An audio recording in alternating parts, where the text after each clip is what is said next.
All right, guys, the purpose of this video is to show you how to finalize your rough draft, those body paragraphs you've been working on, to make sure that you get maximum points for that.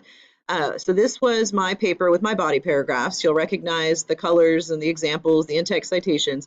So what I want to do before I call this done is I want to go back to the stamp sheet that's called drafting a research paper, and I want to double check my points. So the first 20 points had to do with steps 1 through 3, which was to organize information, create the works cited, and creating the in-text citation, basically prepping for the writing. Then everything else has to do with my paper itself. Do I have a hook and a transition? I would say, yes, I absolutely do. Do I have a clearly stated research topic or thesis? Yes, I'm talking about the post-traumatic stress disorder.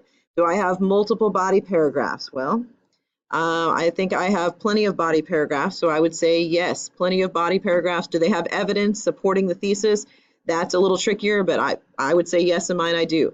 Now, the third person voice with no personal examples. That means I cannot say I.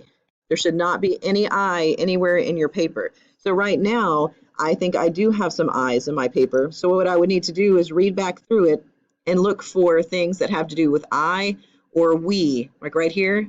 We doesn't work. So I need to change that to America needs to be doing more.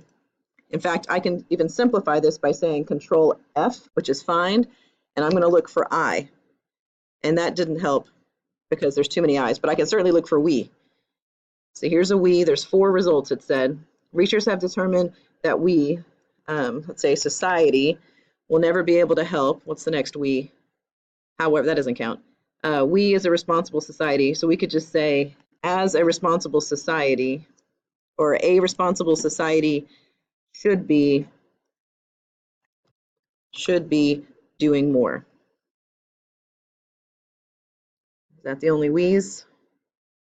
Too often we fail. Too often, I'll just put society fails to help. So really you just have to do a little bit of word change to clean that up. And then I will go back through it in a second, look for I's. I don't want to make you sit there and watch that with me. So there's no I's, there's no we, right?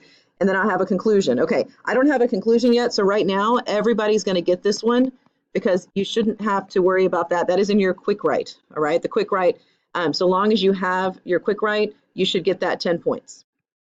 Then appropriate use of spelling and conventions. Did I spell everything correctly? If you look back in your document, it's going to give you some suggestions, like this should be hyphenated. I should not see any little underlines, any squiggles, with the exception of things like these down here where it just doesn't recognize this person's name.